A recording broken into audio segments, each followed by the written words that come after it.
Hey, do you guys want to go see a dead body? We watched Stand By Me, and you're listening to an episode of Geeked Out.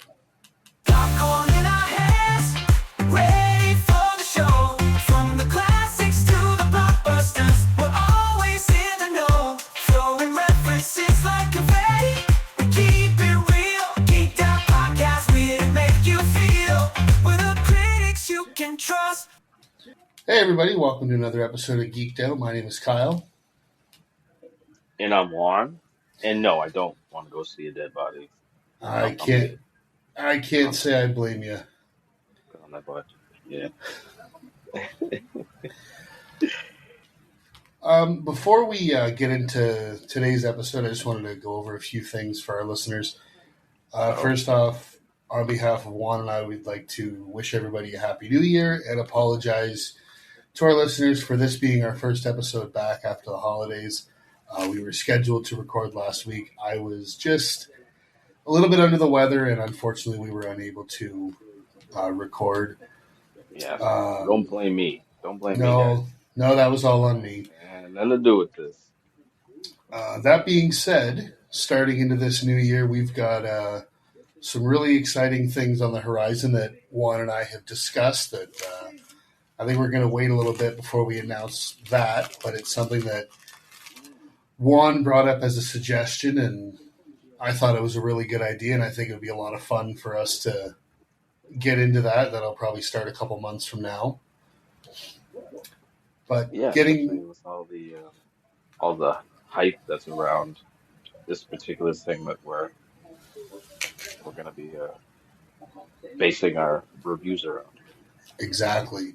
Now, getting back to this episode, I know originally we had mentioned that we were going to try and do the month of January for Jim Carrey movies. However, that has been going to be delayed by 1 week, so it's not going to be the month of January, but I think we're still probably going to do 4 episodes, maybe each pick 2 movies of his. This week, due to the tragic passing not long ago of Hollywood legend Rob Reiner, we decided to do an episode in honor of him, and the film we chose is one of his directorial films, and that would be Stand By Me. This was a suggestion. We kind of came up with it together, but it was kind of a Juan suggestion because I had never seen this film. Obviously, you have.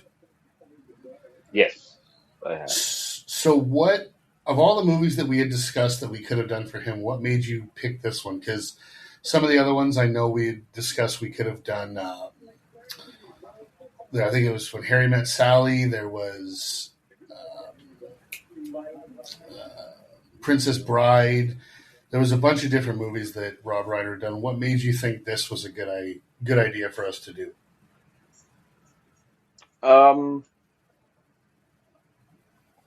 Well, I just this is probably the one of his movies that I've definitely seen the most and I have the strongest connection to, I guess. As opposed to all his other films in his catalog there. And it's been a while since I've seen it. And I always wanted to, just talk about it, to be honest. And that was pretty much led my motivations to nominate it or at least bring it up. Okay. That makes a lot of sense. Now, this is a movie that I've never seen.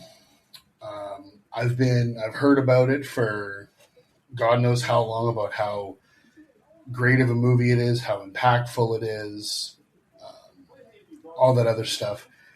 And I'm going to be honest right off the bat. I wish I would have watched this as a kid, because as much as I enjoyed it and was able to appreciate it as an adult, I think it would have been exponentially more had I been able to watch this when I was, say, around 12, 13 years old, with the age of the characters in the movie. Mm-hmm. Because don't get me wrong, I did really, really enjoy the movie. I think I just would have been able to identify with the kids more had I been closer to their age, as opposed to an adult. Yeah, I could see that. Yeah, I could see Because that. it's hard. Yes, because when I watched it, I was probably a little younger, if not around their age, probably younger. And then now, kind of rewatching it after so many years, and you know, I kind of get the nostalgia, obviously, and yeah, it definitely hits a little bit harder watching it after so many years. But from seeing it first when I was younger. Yeah, and I mean that makes a lot of sense. Because again, as I watch this, of course, I'm 39 years old, so everything that was going on, I was looking at it in perspective of how I would handle it or deal with it, as opposed to how a child would deal with some of these things. And You obviously, couldn't those are. connect with what the child you would have done in those Oh, situations. I did, but I just it's been such a long time since I was that age that I kind of felt almost like it was a little bit difficult to put myself in that mindset. I feel like you would have connected more if it was in the same decade that you were a kid. Probably would have. I mean, It, the movie takes place. I think they say in 1959, so that was a long ways off from when both of us were kids. couple years, but a couple yeah, no. Yeah, yeah, quite a few.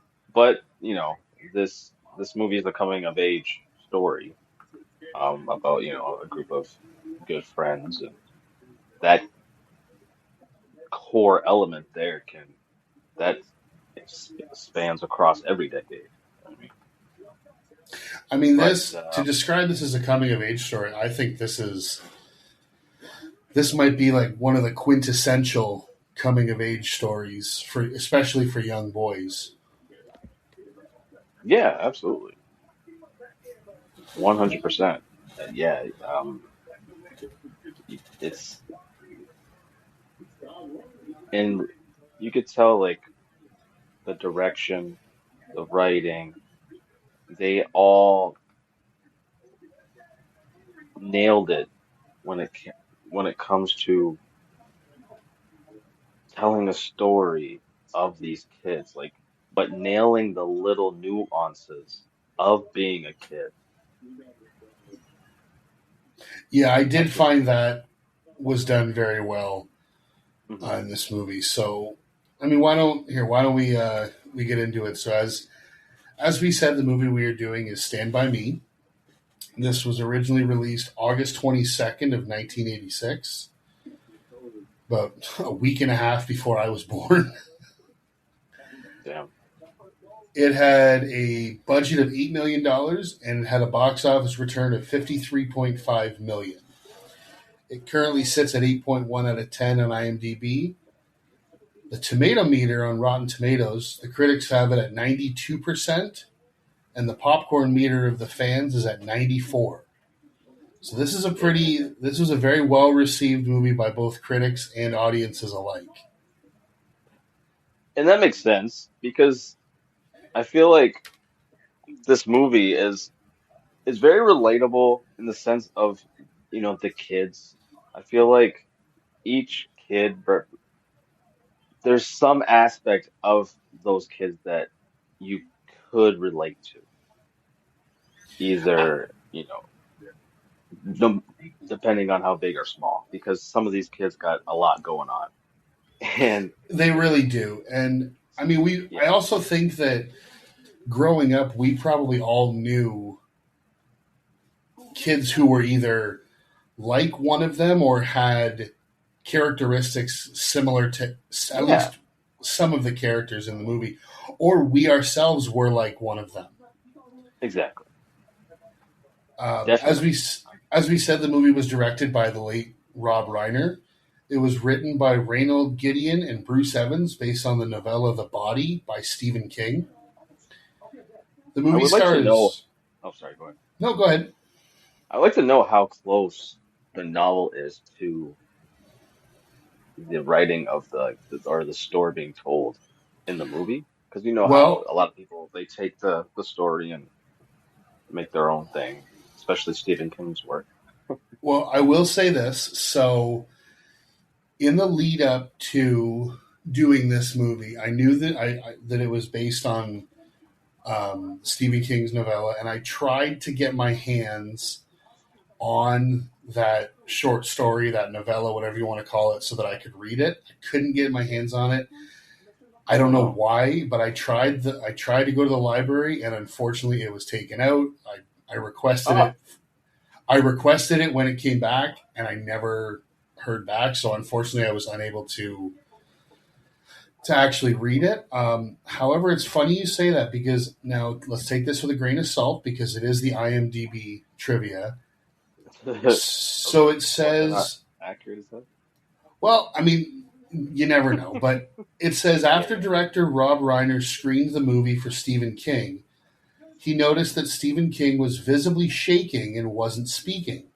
He then left the room, and upon his return, he told Reiner that the movie was the best adaptation of his work he had ever seen. Yeah, 'cause if he hated it, he would have just said something right then and there. Yeah, yeah.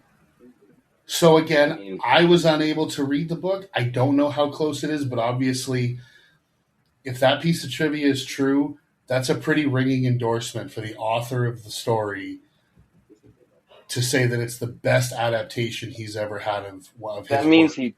they took his story, made it accurate, but added things that worked enough to where he probably wish he would have he wrote whatever they added to it. So yeah, that definitely is high praise if he said that and it's true. And I mean, I really don't even know what they would have added because I know, so I don't know exactly how long the book is. I know a novella is usually shorter than a typical book. So they might not Yeah. have had to add a whole heck of a lot or change a whole lot. Um, but after seeing this movie, I am still very interested in reading this book and seeing kind of for myself how close it matches up. Probably certain characters were probably maybe they were written a little bit too extreme and they dialed it back and they just found a better synergy with the core group than what Yeah, Stephen King. I don't know. I'm just spitballing here, but it has to. I'm probably gonna bet that it has something to do with that the character the characters being written in a way that he was very fond of. I don't yeah. know. I mean, it definitely could be that for sure. Um, so getting back to it a little bit. So the movie stars Will Wheaton, River Phoenix, R.I.P., Corey Feldman, Jerry O'Connell, and it is featuring Kiefer Sutherland, John Cusack, and Richard Dreyfuss. The plot of the movie is a writer recounts a childhood journey with his friends to find the body of a missing boy. It's on that note, just reading that it is a very simple plot.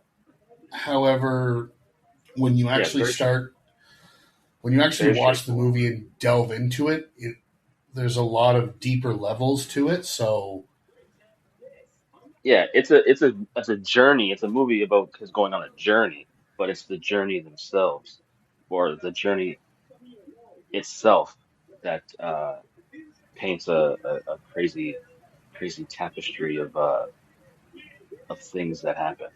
But yeah, put it on paper, very straightforward.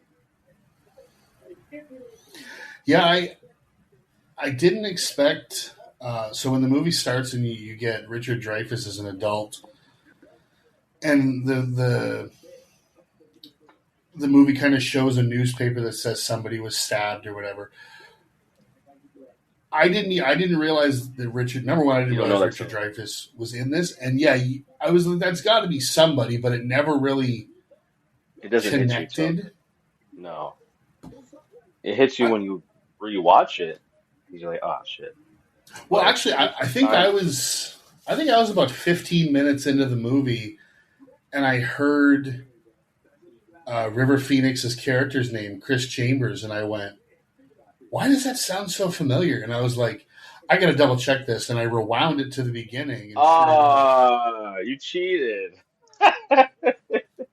well, is it really cheating? I read the name and then heard it 10, 15 minutes later. Yeah, I mean, yeah, I guess. But like, imagine you were in the theater. Well, You would yeah, have if you probably it would have can't been an do that, afterthought, right? I no, I get it, I get it, I get it. But no, yeah, it definitely when you realize that, it definitely hits hard. I guess no matter what, how you stumble upon it, but once you realize it, yeah, it's like, whoa, okay. yeah. Now, to set up the movie, we meet the four boys and learn their assigned roles in society. Gordy, played by Will Wheaton, is the invisible son. Chris, River Phoenix, is the criminal. Teddy, Corey Feldman, is the crazy kid. And Vern, Jerry O'Connell, is the timid one. To set up the plot, Vern overhears his brother Billy talking about the location of Ray Brower's body, and they decide that, driven by a desire for glory, the boys decide to lie to their parents and begin their trek along the railroad tracks to find Ray's body.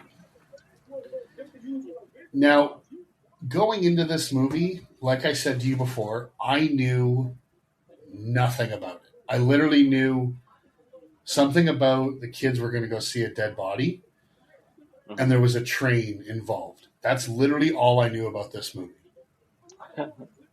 Which is crazy because like a lot of movies and stuff use things from this movie in their whether it be a parody or paying homage.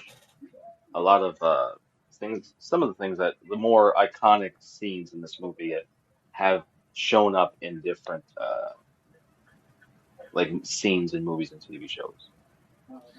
Yeah, And but you don't realize it until you see this, the originator, right, where it came from.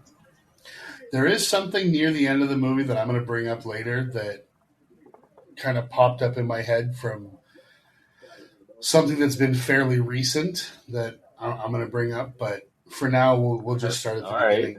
So I like the fact that it seems like this clubhouse, this treehouse thing that they all hang out in, is in the middle of nowhere. It doesn't seem like it's in any of their backyards or anything like that. No, it's in the middle of the woods.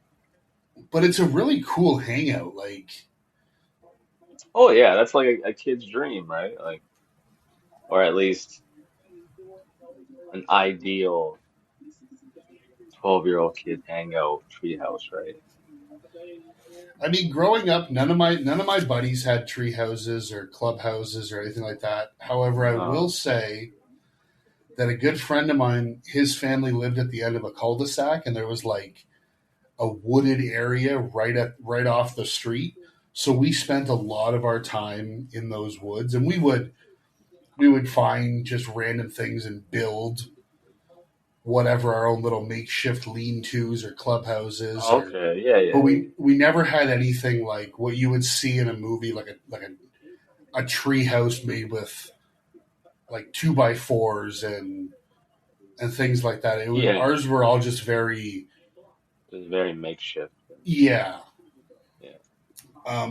Now the one thing I will say, so you get the kids are all kind of described, like I said, as the invisible, the criminal, all this. Now, when Jerry O'Connell comes in, he's labeled as kind of the quote unquote fat kid. Oh my God. Number one, he's not fat. No, and like Number I two, had go ahead. I had it in my head because I haven't. It's been years since I've seen this, right?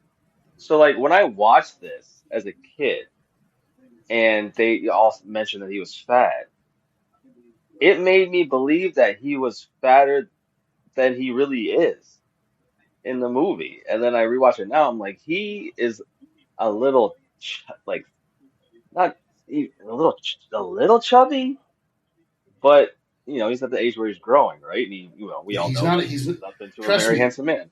Trust me. Coming from the guy who was the fat kid, he is not a fat kid.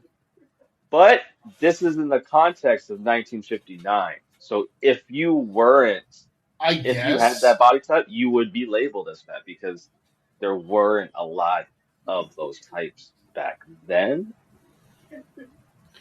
And I so guess I again, will I'm just say, saying, but he's definitely not fat at all, like at all.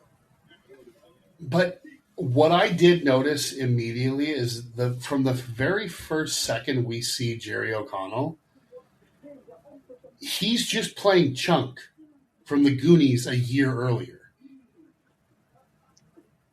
Yeah, but I think that Like, was just like a trope, like a stereotype of it's just that window of the 80s where that's just if you were fat, you were relegated as, yeah, that archetype. because he's even coming across as like he's talking real fast and like, guys, you're never gonna believe what I heard, and they're like, oh yeah, yeah, yeah. Like, He definitely has that chunk energy. That's for sure.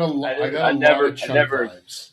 I never connected the two characters, but yeah, yeah, you nailed it.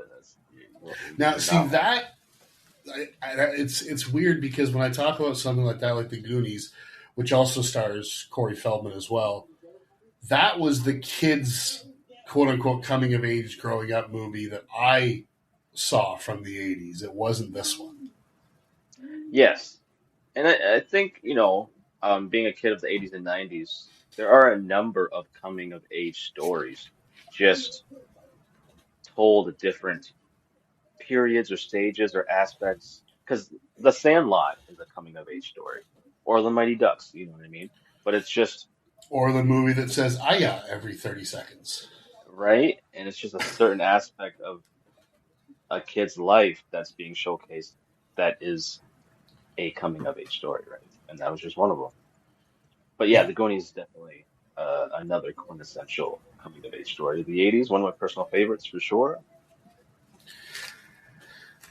Now, I was also kind of blown away when they started kind of going into because obviously Gordy is the main character, Will Wheaton's character. Um, when they start going a little bit into the backstory of his family life, like he says, he's kind of invisible. His parents don't really pay much attention Oh to him, man, don't get me started on his parents. I fucking hate their parents, man. and you find out it's because his brother, his older brother, was killed just a few months earlier in, I believe they say, a car accident. Yeah, a Jeep was Dude, I was specifically a blown. Jeep. I was so shocked when they started showing pictures, and I'm going, "Is that fucking John Cusack?" And then they show an Right? And actual scene, and I was like, my jaw it's hit the funny floor. because the moment you say, "Is that John Cusack?" you get hit with a scene with John Cusack. Oh yeah, okay, yeah, I guess it was. It Well, was when it him. was like actually confirmed, they show him this. My jaw hit the floor. Why? I don't know. I think this is the earliest movie I've seen him in. So I think just seeing him look so young, I was just What was the first movie you've seen him in? probably this, like that. I mean, at that age. Really? Like I Okay. don't know if I've seen him in a movie where he was so young. Hmm. I could, yeah, I guess for me But I too. will say I'm a big fan of the guy. It was nice to see him, even though he's only Oh in my it for. God, the two scenes that he was in it, he was amazing. The chemistry just between him and Gordy or Will Wheaton is amazing, and I could understand why Gordy is so upset, just completely traumatized by the fact that his brother's gone, because that was the only person in his family that truly cared about him Well, and they was made it proud of the things he they was made doing. it seem a little bit True. like his mom, kind of. Because when they're sitting at the table and he's like, "Oh, Gordy wrote this story," and his mom's like, "Oh, I'd like to read it," and immediately his dad is like, "Nope, nope, we want nothing to do with Yeah, that." I don't want to hear It that it, bullshit. it brought me Yeah, back to true. like Varsity Blues. Like, you're healthy, you're gonna play football, and I'm like, "Oh God." But still, like that, I get it. Your firstborn, your first child died. I get it. But But then to ignore your youngest, time passed. Time has already passed at that point, and you're still in this daze. You have to. You have another son, man. the fact that you're doing this, like that's like Yeah, it just it's gets not like it's a week later. I think he says it's like 4 months or something. yeah. So You I'm had not some saying that time. they should be over it, but You they should at least be kind of paying some attention to their other child. right? Because it just kind of confirms Gordy's suspicions, even though it's not really true. The parents are just going through something. It should have been it should have been like a week or it shouldn't have been so long. It should have Yeah, been close, like a couple weeks, so that that behavior is justified. But being that long, I don't think it justifies their behavior, yeah, especially when you have another child that you need to take care of. And it makes sense why Gordy feels the way he feels about his parents, or at and least I his mean to father. be honest, I can't say I blame him because you like when you're that age, your parents are like they're kind of like the end all be all of you have your friends and you have them. And so when you're at home, if you're being ignored, it's gonna really mess you up like that. Yes, absolutely. Especially, with the circumstances and to which why he's being ignored. And you could tell he was always kind of ignored anyways, at least by his father. But now add the fact that his brother died, and the mother is, She's borderline comatose, yeah, and that was the only other support he got. And and now that's not it's fair. non-existent. Yeah. Yeah. Yeah, you just feel bad you feel bad for him. Now I will say that right off the bat, when you get the four boys all together, I thought the four of them, in terms of like having chemistry with one another and as friends on screen, I thought they absolutely nailed it. Like obviously Absolutely. I didn't grow up in the 50s like this movie takes place, but there are so many scenes and so many things that they do in this movie that I can remember doing similar things or what we would have done kind of comparable to the time period Yeah. that they do in this movie, like the teasing, the constant Oh, like definitely the teasing. Talking your about each other's your moms. your mom jokes, all that. Like that's Talking about girls, and you know what I mean. And well, and then you get to things where it's like one of them makes a comment, and then they literally get into like a fist fight, and then 2 minutes later they're like, "All right," and I think he says, "Give me some skin," like to kind of basically be like, "All right, we're moving past it. That was just a momentary. Like we got in an argument, we got in a fight, but we're still friends. We're gonna let it go and not let it affect us." Like I don't know about you, but that was a big thing with me and my friends when we were kids. Like we get into little right. scuffles and arguments, and then 2 minutes later it'd be like, all right, that's over, that's done with. We're gonna forget that it ever happened. Oh yeah, 100%. That is just how young men, boys are. Like that's how we treat. That's just how we are with our close friends. We fight and then we make up. But that's just how it is. We all have friends like that. We all Yeah. remember doing that, and yeah, it's very relatable in that way. One of the things I didn't find so relatable were Oh, the gang of bullies.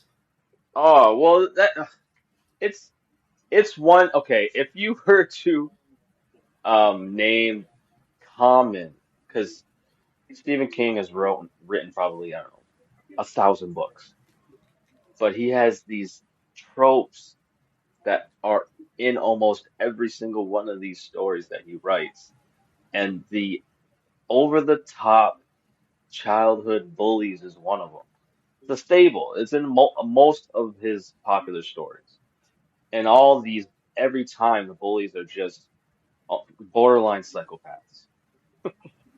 I mean, Kiefer Sutherland, he's He's great. He's great at playing, that type of role. He kills it, knocks it out of the park.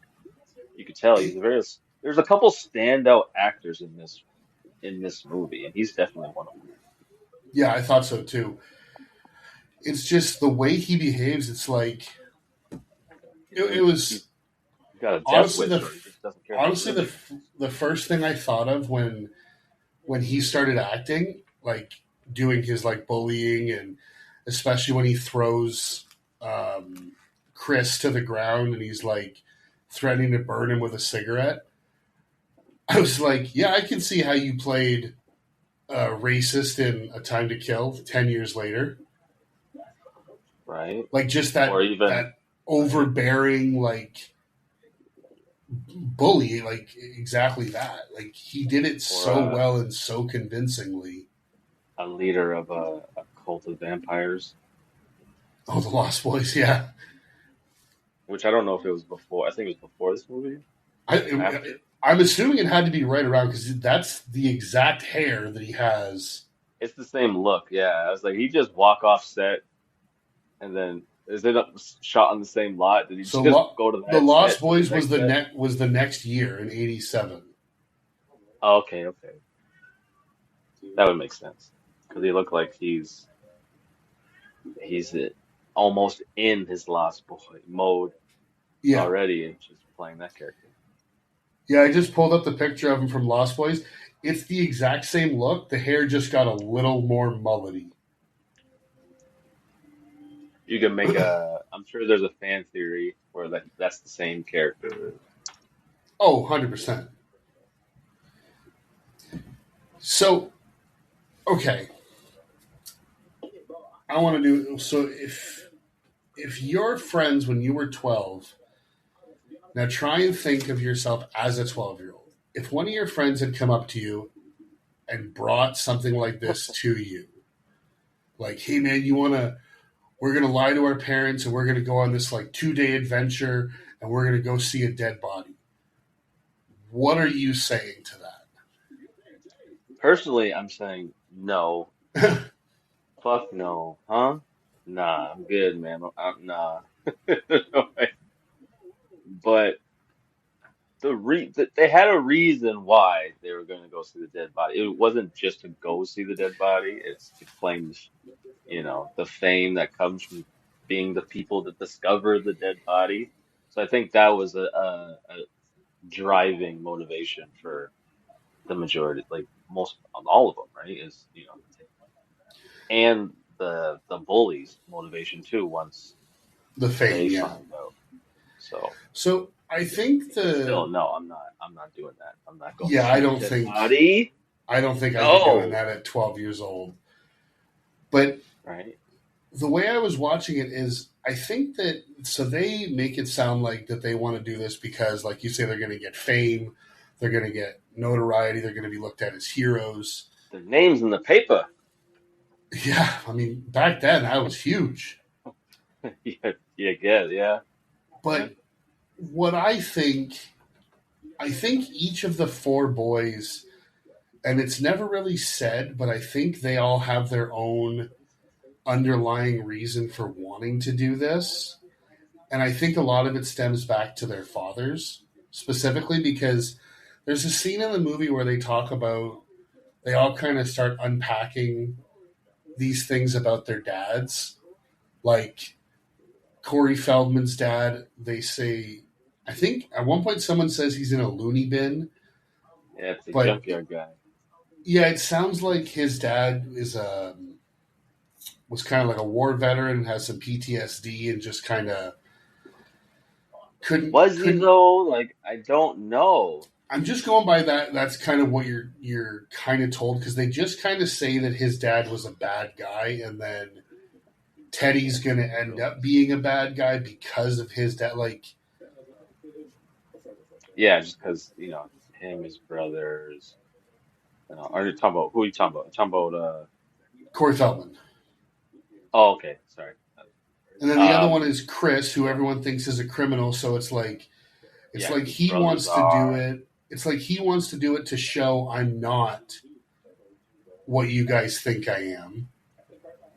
yes, yeah, yeah. And then Jerry O'Connell just, it seems like, I think he's again, just, he's the quote unquote fat kid. So it's like he wants to fit in with what his friends are doing. yeah, exactly. And I kind of thought this near the end when they actually, spoiler, they find the body. But when they do like Richard Dreyfuss in his voiceover. He's like, I don't know why I felt like I needed to find that body, but as you go through the movie with Gordy's character, he says things like, "When I was at my brother's funeral, I didn't even cry.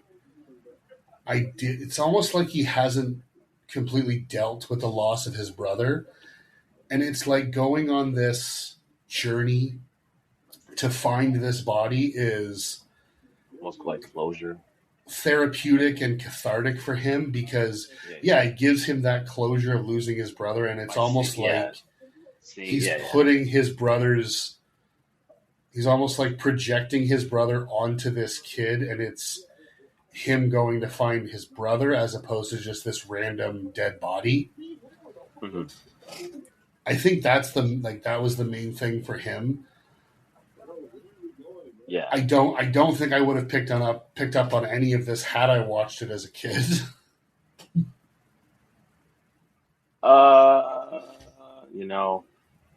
No, you don't understand the deeper layers to any movie until you're much more mature. Well, I feel like I'm mature enough. I still don't understand why these fucking bullies are carving gang logos. Oh my god! Because it's 1959. They didn't know anything. Like they're taking They a were fucking dumb. razor blade. It's like And that's they're- gonna just leave a scar, then it's gonna fade once you get out. Like, come on, man. Yeah, it was stupid. Like tattoos existed back then. Just go get some tat. Like it was dumb. Every time they cut to those guys, it just killed the momentum It for does. me. But I understand they are part of the movie. You know what I mean? You have to explain why they are there, where they end up, I'm So I get really it, but I'm really he did- curious. I'm really It was curious too to much find time out what their role is in the book, the bullies. Yeah, Because I'm curious if they're just. I mean, honestly, I'm curious if they're even in the book, or if they are, how much of it they take up. Because I can guarantee they are. It's just a thing. That's a Stephen King trope. Is those type of bullies. So I have no doubt in my mind that they are in the book. To the extent I don't know.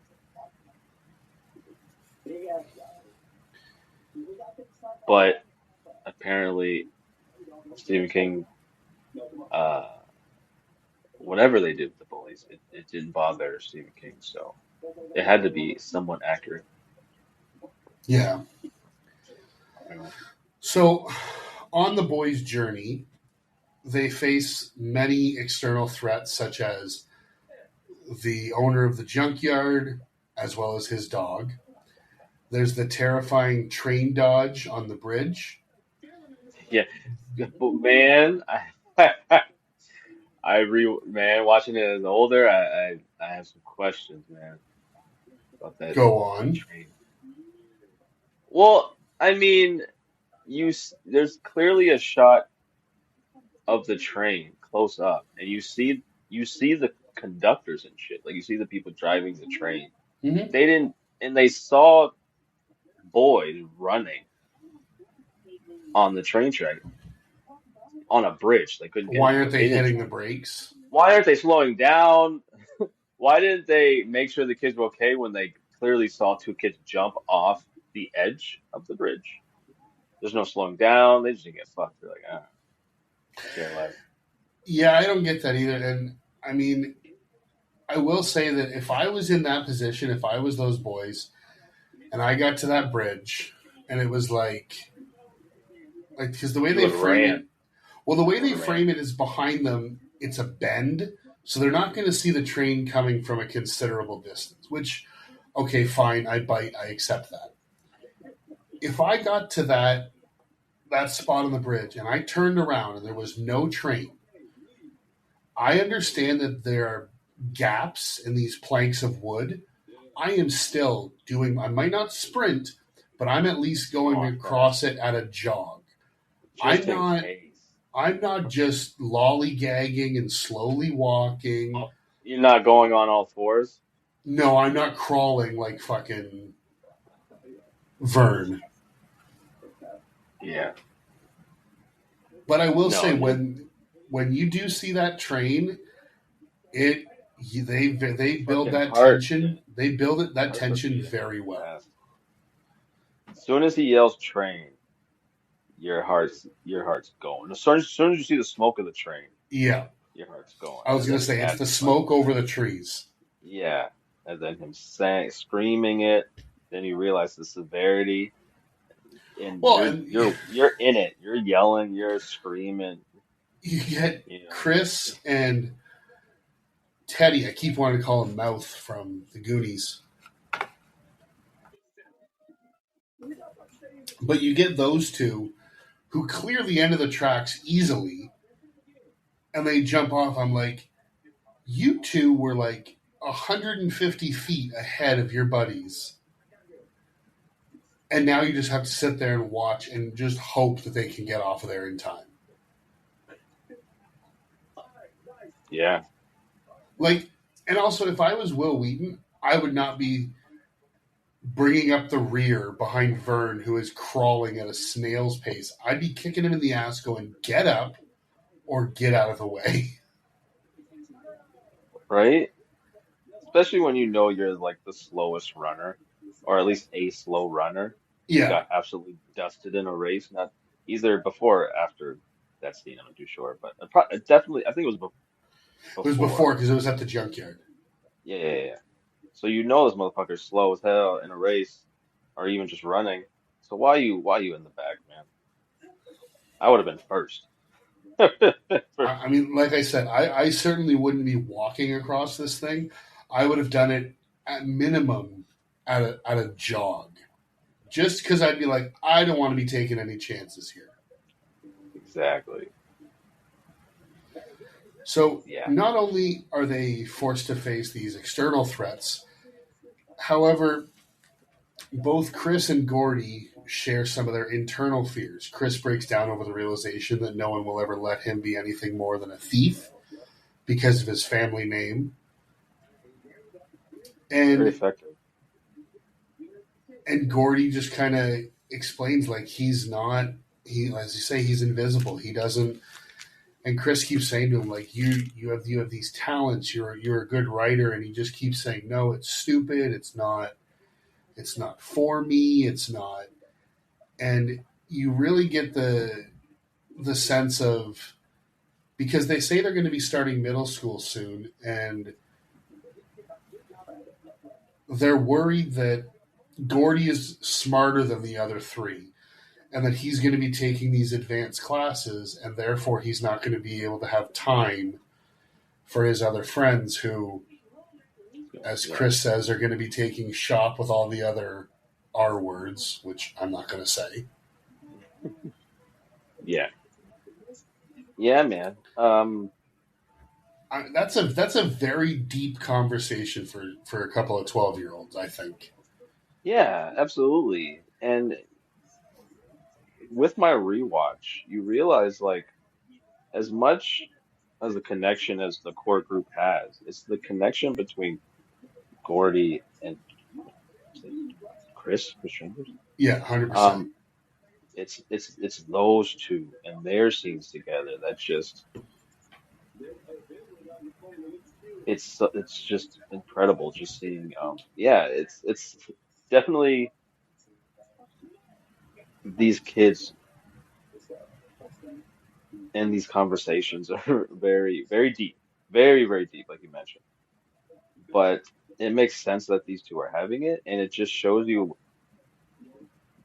how much of a bond these two have. Yeah. It's just incredible, man. The Yeah, chemistry is just up through the roof. because when you look at the four in general, it's like, yeah, this is a group of friends who kind of go through life together. But then when you look at Chris and Gordy, their relationship is more like brothers as opposed to friends. Yeah, you feel the love And between you're them. right; it really comes through the screen. Yeah, River Phoenix, man. Oh, If dude, he hadn't he passed, he would have. he was the pre or the prototype to Leonardo DiCaprio. Like he would have had that type of career. I don't think this is that hot of a take. I love his brother. River Phoenix would have been the better actor. Oh yeah, I honestly think he even said that. Yeah, I think River would have had a better career than Joaquin. And Joaquin is, he's an Oscar. He won the Oscar, right? If he didn't win, he's at least been nominated. Nominated. Yeah, he's an Oscar nominated He's caliber, that caliber, yeah. and he can win, you know, easily just because of that's just the kind of talent he is. Yeah. But seeing his brother at such a young age with with the emotion, the scene that he was in, displaying his it's we man, we lost out. We missed Yeah. out on a lot of roles he could have. Yeah, we lost out on an amazing career, unfortunately. Yeah. I couldn't agree more on that. So the last kind of trial, I guess you could call it, that the boys face before they get to their destination is the leeches in the swamp. Yeah, that's it's terrifying Now, every time I watch it. I have never, knock on wood, I have never encountered leeches in real life. I've never had them on any part of me. However, especially at the age of these boys, I mean, even if this were to happen to me now, I might react the same way that they do. But they just start absolutely freaking out. They strip down to their tidy whities, and they're just yanking them off of themselves, off of each Yeah, other, they right, and and then like and I knew it too. Like I knew this scene was coming, and like the whole time in the water, I'm like, get the fuck out the water. you know what? Okay, my brain was going somewhere far darker because Oh, like a fucking alligator or yes, something. Say Lake Placid. I was waiting for some kind of crocodile or alligator Oh my or some God.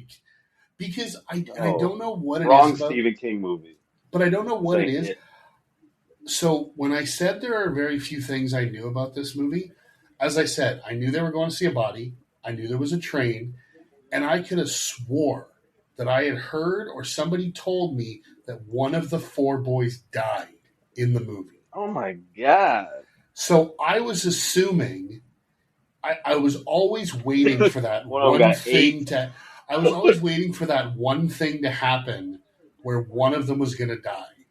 That would have been fucking crazy. I don't think the audience emotions could have handled that. You go through so many emotions in this movie, man. It's a roller coaster. And if you would have added that would have went too far. You would have went off the rails. Well, I mean, this scene doesn't get much better. I mean, they get, like I say, they get the leeches off him, and then all of a sudden, you have Gordy with Yeah. the realization. He looks down and he reaches in to the front of his underwear and he pulls out a leech, and his hand is just covered in blood. Hmm. And I mean, as I can't really blame the kid. He just passes right out. Yeah, being 12, you know what I mean? You're, at that age for that to happen to somebody. Yeah, Well, and that's he's already freaked out because of what happened. Like what 30 seconds before when they're all pulling them off. So yeah, his adrenaline is way yeah, up here, and then just to have that shock of like, there was one on my junk. Like, am I going to be okay? Am I? Yeah, I can't blame the kid for reacting the way that he did. yeah, yeah. It's a natural response for sure. I'd be a grown man to happen to me, and I would probably do the same thing. Yeah. But so after that, I mean, they get there.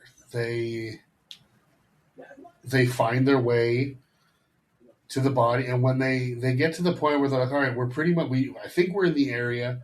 We're gonna walk. You two look this way. You two look that way. And I'm like, oh, this is gonna go for a little bit. Where they're no, it's about 3 seconds, and it's just so Yeah. very. I thought it was gonna I, build some kind of tension. Nope, there he is. Found him. yeah, when he first pointed it out, I'm like, no way. That's probably Yeah, I was like, that's a too fake out. fast. Probably a fucking pile of leaves or something. No, no, there he is. But no, And they find.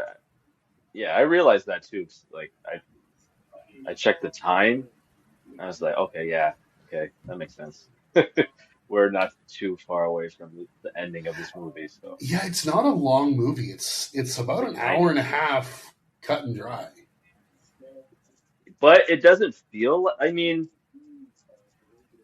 things are happening fast, but I don't feel like it's rushing too much. I think No, it's paced pretty well for being an hour and 30 minutes. yeah. So as I said, the boys finally locate Ray, and the sight of his body is not cool nor heroic as they imagine. It's tragic and it's chilling, and I wonder why. However, It's a dead body, right? while they're What there, was he dead? Because he yes, didn't look, the makeup job didn't really look like he was dead. If it look, it was. obviously it's a person that is alive. In fact, it's not really a dead body; it's a person. But it did No, it was look the like a eyes not person. blinking. Yeah, yeah, yeah, yeah. Yeah, I couldn't believe that I'm looking at a dead body right now. I could not look at it as somebody in makeup pretending to be a dead body. But that's probably just me. No, I know what you mean. But as they're there, Ace and his gang show up, and the boys have to face their ultimate test of growth. Gordy stands up to Ace with a gun, proving he's no longer afraid of the bullies. After they scare off the bullies, the boys decide to report the location of the body with an anonymous phone call, and they walk back home in silence. They state that they have changed, but the town has stayed the same. So it's a very quick. I felt that it was a very quick wrap up. Like you have this long journey to get there, and then it's like, okay, we found them. We kind of fought these bullies off,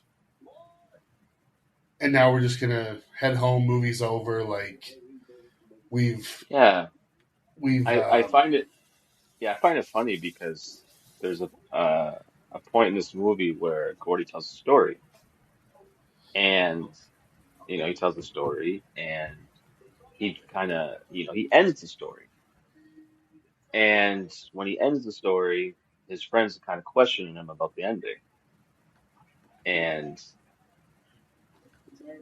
they they didn't like the fact that how it Gordy ended just his ended. story. Yeah, So they made commentary about it, how, it kind of sucked the way he ended it. And that's it's kind of a meta joke, I guess. I don't know if it was intentional or not, but that's one of the things Stephen King is kind of infamous for, is he's not really good at ending his stories. yeah. And probably I would assume, since he had high praise for this movie, the way that it ended is pretty much how it ended in the book. Kind of just abrupt, and in a way where he didn't really know how to end it, it kind of just ended. So it's consistent with a lot of Stephen King properties in the way he writes, but again, it's not the best conclusion of the story. Couple things I want to bring up. You bring up the story that Gordy tells. Yeah. I didn't like this part. No, I never liked it. However, I will say if you don't have it, the movie drops to like an hour and 18 minutes, so you kind of need it.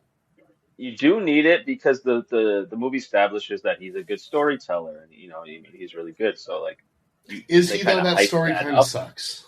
No, true, but they hyped it up, and it was a 12-year-old perspective. I guess. So, and if a 12-year-old writes it something good, it probably is going for his friends on the spot. Not on the spot, sorry, because he had definitely said he had time to think about it, the story and whatnot. But he's telling it to his friends who are also 12, so of course going to be gross and Yeah, they're probably not the biggest critics. just random. But Exactly. yeah, I But was not a big fan of that no, scene. it doesn't age well at all. But there's a lot of meta Stephen Kingness in there, just with the whole town kind of shitting on him. The whole town's a bully Yeah. and kind of over the top. And again, that's kind of how Stephen King bullies are. So I don't know if any of that is intentional, but it's just something that I was noticing in this movie. The way he's told that story was a, was alarming to me when it comes to that, looking at it Now, like that. one of the other things I want to bring up, you and I discussed this kind of off mic, but have you finished? It just came out with the. Have you finished the last bit of Stranger Things? No, no, but I've heard people talk about it. Have you seen any of the show with the character Derek, the kid? Oh, is he the bigger kid? Yeah, the kid with the The new glasses. addition with the glasses? Suck my fat one. That's this Does he say movie. that? Yeah. That's So that I so yeah. that's the big thing. Derek in Stranger Things is constantly saying "suck my fat one," and I all of a think sudden yeah. in this, when Will points the gun at Ace, he says that, and I went, "What did I just hear?" It makes sense. Stranger Things is nostalgia, It's an the '80s show. show. 80s, that 80s show. That's what they should have called it, but that, the title's already taken. Um, Yeah, but it was just one of those things that kind of but now you immediately popped connect it. out. You're like, that's why he said it, because they said it in the 80s thing. And I think Yeah. that if this would have been a couple years down the road and I wouldn't have literally just finished watching Stranger Things, it might not have connected in my head. But because it was so fresh in my brain, I was like, oh, that's exactly where they would have gotten that line from. Did you had your Leonardo DiCaprio I moment had the there? point. That meme? Yeah. I did the point, the Leo point. Hmm. Totally. So it's okay. I will even say this. When I say that I thought one of these kids died, even the end, when they get back to, I think the town they're from is Castle Rock, Hmm. when they get back there and they're saying goodbye to Vern and Teddy, Thought and it, Kiefer Sutherland is gonna come out of nowhere and hit him, stab him or something. I thought, so when they're showing Jerry O'Connell's character, Vern, walk slowly across the street, I thought a car was going to come out of nowhere and Oh my God! like I was waiting for the Regina George and Mean Girls scene Like where he just pet got smoked. or like Pet Cemetery. You're thinking of other Stephen King properties, man. Stop doing this. No, this is straightforward. This is not one of his scary his books, man. But I could see that and thinking that one of the kids. That's hilarious. And You again, think like I don't know sitting there where like, ain't nobody died? What the I don't fuck? I don't know where I heard this or why I had this cemented into my brain, but I'm like, one of these little fuckers has got to die. There's like 5 minutes left. Right? You would have thought the scene with the gun, somebody would have got Well, a Kiefer Sutherland pulls a straight knife. Will bullet or Wheaton's got something. a gun. I'm like, okay, somebody's getting it now. Do you think he would have killed him? I think he would have stabbed him. I think Gordy was ready to pull that trigger. Do you think Kiefer Sutherland was ready to stab? Stab, yes. Kill, no. Yeah. I think he was willing to hurt them. I don't think he was willing to kill them. Willing to kill. Yeah, there's too many witnesses. As But crazy as he Go- is, I don't think he's that goddamn crazy. but Gordy, I think he was a half second away from putting a hole in Ace. Yeah, his he was in an emotional state at that time to yeah, he would have. And in his natural state of mind, no, but because of the circumstances, yeah, I could see that. He was ready for sure to pull that trigger. So as the movie closes out, we hear another voiceover from Ugh. Richard Dreyfuss as the adult Gordy and kind of gives us a rundown of what happens. He says Vern got married young and became a forklift driver at the local lumber mill. Well, they Teddy, said they grew apart first, which was like, yes, oh he did. man, you kind of He like said that feel him bad. and Chris, to the point he said it was like him and Chris stayed friends, but then the other two basically drifted apart to the point where they just became another face in the hallway. Yeah, That's really drifting apart. I mean, if you're drifting apart like that when you're still in school, like, it happens. It happens. We all have but again, if they're talking about him and Chris took the college level courses because they say that Chris went on to be a lawyer and the other two didn't, I can understand, especially that time being like being in the different social cliques and it not being yeah, 'cause acceptable to they're kind of entering commingle. yeah, they're entering junior high school, which is Yeah, different. It's different for because we live in Canada, so we go from kindergarten to grade 8, and then we move to high school. yeah, But in the States, it's a certain grade, and then they have their little graduation, and then they move to junior high to which is like probably I think grade 6 to grade 8 or something like that, and then yeah, they move to high school. So there's like an extra transition there, and we all had friends that we were you know friends with or connected with in elementary, but as soon as we get to high school, it's a new environment, new cliques, new clubs and sports, and that you just grow apart, man. yeah. But Happens. I don't know if I would say that there was anybody that I was friends with in elementary school that I would have just considered a quote unquote face in the hall in high school. I think I still would have at least acknowledged them or talked to them, or I don't think it would have just been so much as to pass them by. Although I don't know if maybe in the Maybe like they meant so like maybe it wasn't like sudden. Maybe after, he does say it happened over time. It's not like the yeah, next yeah. We day don't know how much, they how long. Yeah, yeah, yeah, because yeah, then it says that Teddy went on to um, attempt to get into the army multiple times and was denied, and then just started working odd jobs. I was saying went to Chris, jail first. yeah, in and out of He was jail. like, I went to jail first. Yeah, I was like, damn. But you kind of, yeah, you're like, all right, that kind of checks out. But then the surprise one is Chris did take those advanced college level courses with Gordy, and he became a lawyer. And Gordy became a successful author. And the whole point of the movie is Gordy is reflecting on these times when he was 12 because, as I said in the beginning, there's a newspaper article where Chris was, I think he says he was at a fast food restaurant and stepped in between two guys who were fighting and he got Yeah, stabbed in the neck and was killed. yeah, died instantly. Yeah, yeah, which is crazy. But you were rooting for him when you realized like yeah he did take those courses, and it makes sense because he had the support of his friend. Like they supported each other, so it definitely checks out. Makes sense that they thrived because they had each other. Yeah. And I will Yeah, say it sucks. the thing that really hit me with this movie is so I don't know if they're kind of supposing that Gordy's character is kind of like the Stephen King stand-in because he's writing all of this as a story. I think so. But the very last thing on the computer screen that we read is he put, I never had any friends later on like the ones I had when I was 12.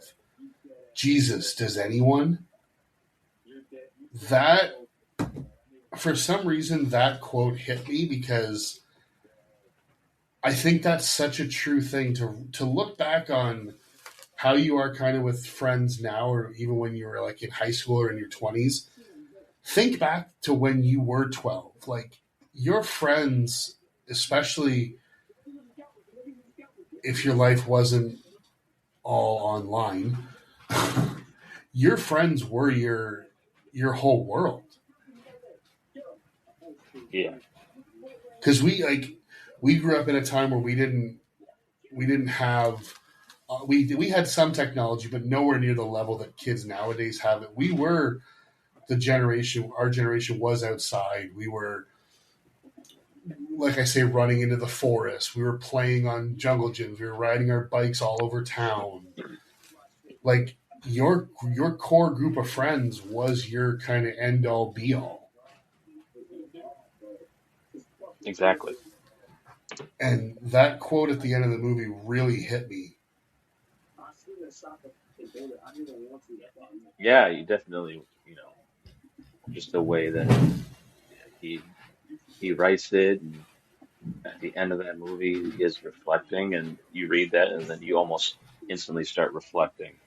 Mm-hmm. If you weren't reflecting before, you're reflecting even harder after that moment reading it. This movie hit me a lot harder than I expected it to. I'll be honest with that. I could see that. Yeah, it definitely has that effect.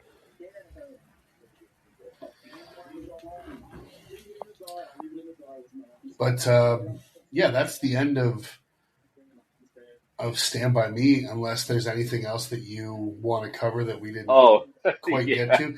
The only other thing I have that yeah. we didn't get to is I can't get past blonde Corey Feldman. Oh, really? God, his hair looks weird in this. Did he have like, he wasn't blonde in the Goonies, but didn't he have like, he wasn't fully brown. Yeah, he just He had was streaks booted, in his like, hair. dark hair. It was brown. Yeah, Oh, it was so weird. A couple of the scenes in this movie when the sun would hit his hair, and I'm like, dude, I was not blonde paying is attention not to your any of look. that. I wasn't paying attention to that. I was paying attention. I was paying attention. He had like at the beginning of the movie, he had like a pimple thing going on inside of his nose. I was like, what the hell is that thing? I couldn't stop looking at that. I was distracted, I guess. I couldn't. But no, I didn't really. I wasn't paying attention to like his hair like that. But I guess the majority of his movies, he does have brown hair, so I could see how that would throw you off.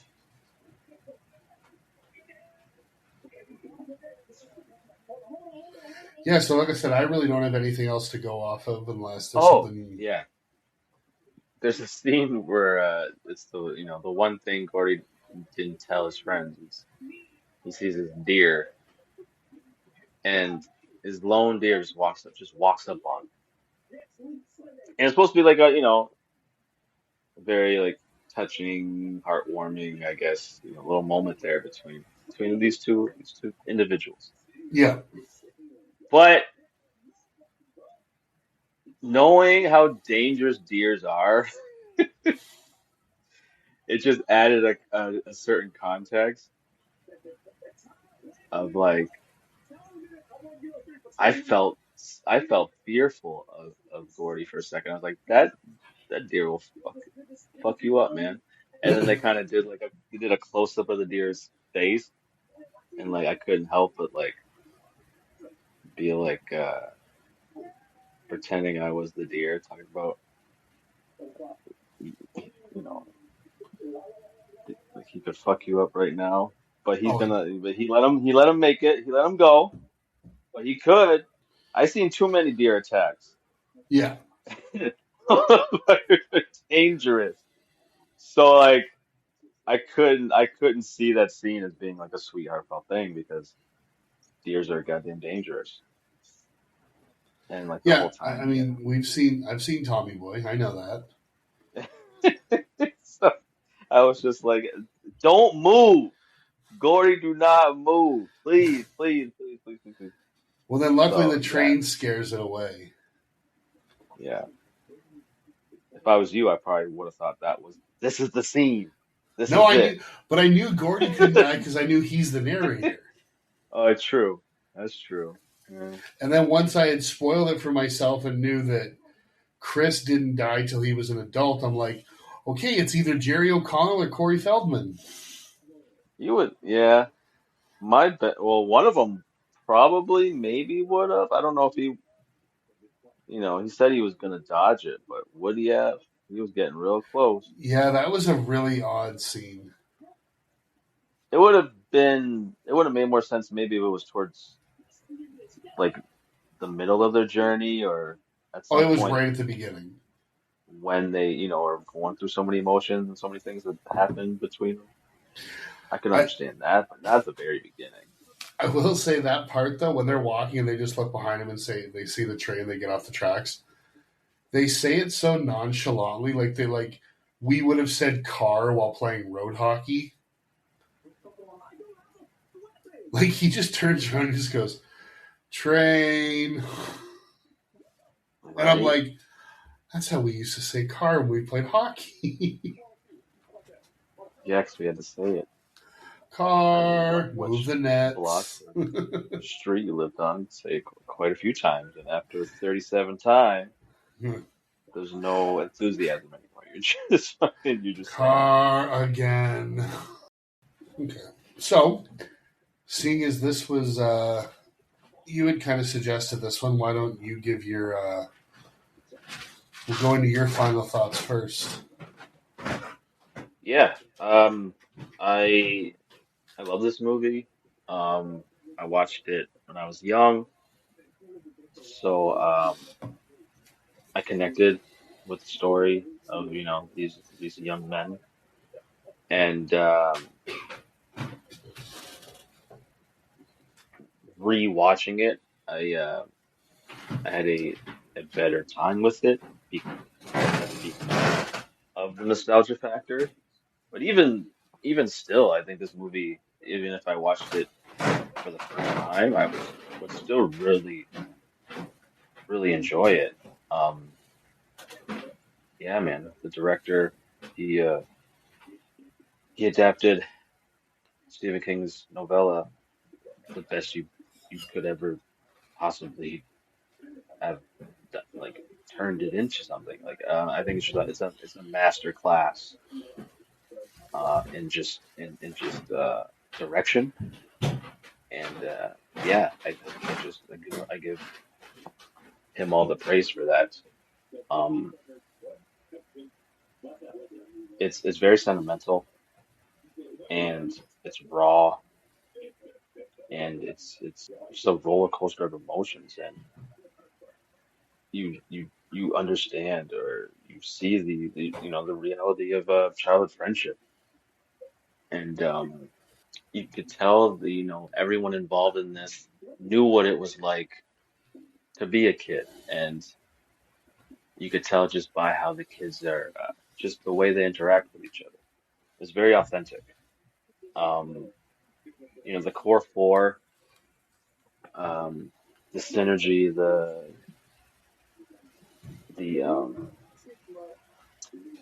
the chemistry between them is just through the roof. They talk like real kids, like they insult each other like real friends would. Um, and you could tell, at least with River Phoenix and Will Wheaton's character, that they truly cared and loved. You felt it, which is incredible. It's a rare thing to be able to capture that. Um, there's so many moving parts when it comes to trying to put that in a movie, and I think they just nailed that. And for me, that's one of my favorite parts of the movie. Um, having the narrator voice was I liked it. I think it gives the film a bit of soul to it. Um, things I didn't like about the movie is obviously the random pie eating contest story with lard ass, as the entire town calls him. Uh, yeah, just and anytime they cut to the bigger kids, the bullies, even though Kiefer Sutherland is a great actor and he kills the role in this movie, I just every time they cut to it, it just killed the momentum of the story for me. I just wish the majority of the movie was with the kids. Um, the fact that it's 90 minutes, even though it's well paced, it's very well paced. Um, this kind of story, at least nowadays, I would like to see it as a TV show because there's a lot more you could do, um, a lot more character depth and whatnot. But what they did with an hour and 30 minutes is incredible. Um, River Phoenix, his performance is legendary in my opinion, and the fact that we lost him at such a young age is it's so heartbreaking because I believe he would have, if he was still alive today, he would have been considered hands down one of the best actors to ever do it. Um, the universal themes of this movie, everyone remembers having at least a friend or knew of a kid that's like one of these. So it's this movie is very relatable in that way. Um, yeah, I think this is an essential watch if you're a young man. Um, it managed to be heartbreaking and heartwarming at the same time, or all in once.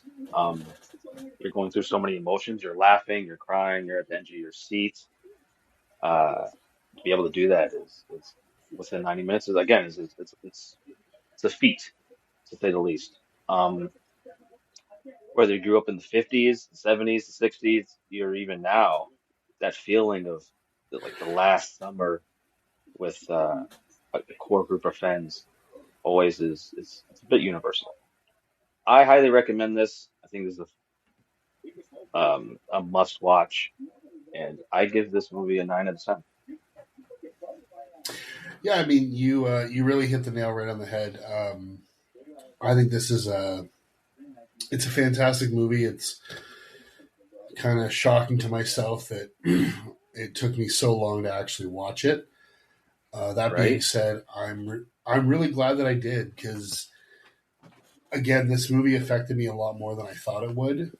Um, I thought the writing and the script again for like you say an hour and a half movie. I thought it was incredibly tight, and it's no surprise that the screenplay was nominated for an Academy Award for an adapted screenplay. Um, and again, as that trivia fact that I had spoken of earlier, Stephen King said it was probably the best adaptation of any of his works that he's ever seen. And that in itself is saying something that's quite an accomplishment. Um, we decided to do this episode in honor of Rob Reiner and his passing, and I'm really glad that this is the movie that we decided to do because I think that he absolutely nailed this. He did a great job with this movie with these kids and with the subject matter. Um, I think him as well as the actors hit this out of the park.